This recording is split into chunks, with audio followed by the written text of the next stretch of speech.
meus alunos, olá, minhas alunas, sejam bem-vindos ao Instituto Paulo Henrique Belcati.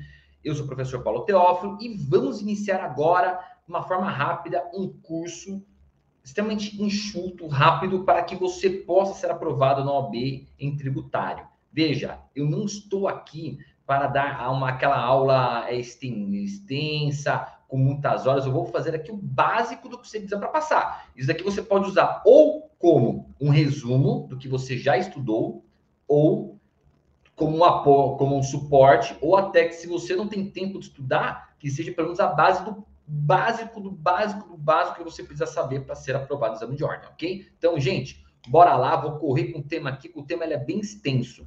Vamos iniciar com o conceito de tributo, porque se eu perguntar para você o que é tributo, o tributo, ele é gênero.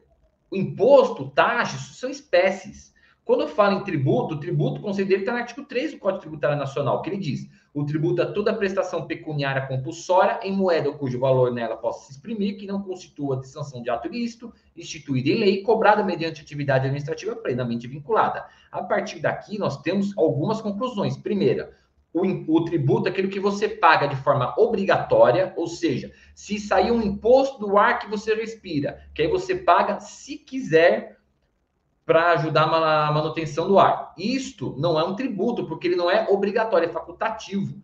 Da mesma forma que tem que ser pago em moeda. Eu não posso cobrar um imposto, um tributo, em laranjas, ou em maçãs, ou em imóveis, a menos que a lei autorize. Então, ele tem que ser feito em algo com valor monetário. A multa não é tributo. Então, aquela multa que você leva no trânsito, às vezes até mesmo a multa que você sofre, eu espero que nunca sofra, né? Por não pagar um determinado tributo, esta multa, ela não é uma multa tributária, ou seja, ela não é tributo. Ela é uma sanção de ato ilícito. Ela é uma punição por você ter feito uma coisa errada. Ela não tem a função de tributo, mas ela é cobrada como se tributo fosse. Então, isso aqui daqui a pouco nós vamos ver. Apenas a lei pode instituir um tributo. Aguardem que a gente já vai explicar sobre isso mais para frente, tá? Mas eu já adianto para vocês que existe uma diferença entre lei ordinária e lei complementar. E a cobrança do tributo é feita somente pela administração pública.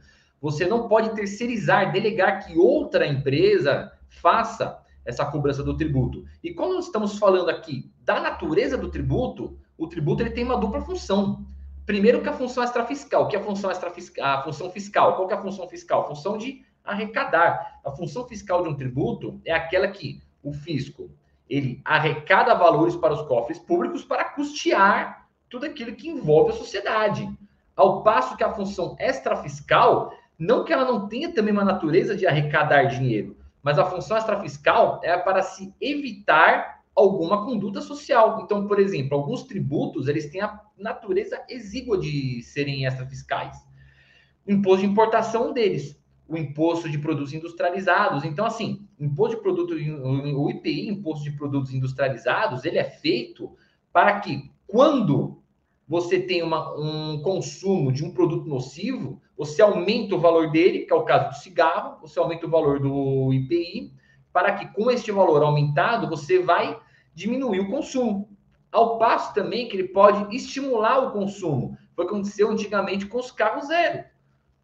A União ela diminuiu o valor do IPI para o carro 0 km. Para quê? Para que você movimentasse a compra de carros novos e isso fosse movimentando toda a economia. Então, como ele é um tributo extrafiscal, ele pode incentivar ou desincentivar o consumo de um determinado produto, bem ou serviço.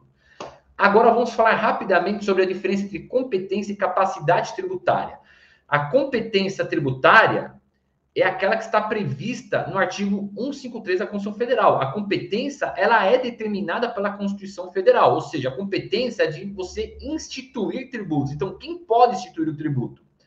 A União, ela tem a competência que está no artigo 153. Você vai parar agora e vai dar um pause no vídeo e vai ler o artigo 153 inteiro, que eu só trouxe um trecho para vocês, que diz que a União pode instituir imposto de importação, exportação, de renda de produtos industrializados, de operação e circulação de crédito, propriedade rural e de grandes fortunas. Ao passo que no artigo 155, 158, ele vai dizer que o Estado, e depois também o Distrito Federal, ele pode instituir impostos sobre.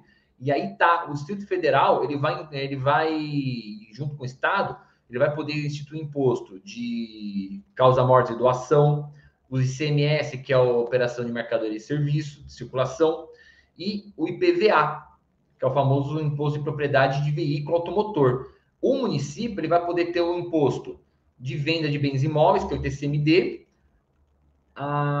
o IPTU, que é para você, por você ter uma propriedade urbana, e o imposto sobre serviço de qualquer natureza, que é o ISS-QN.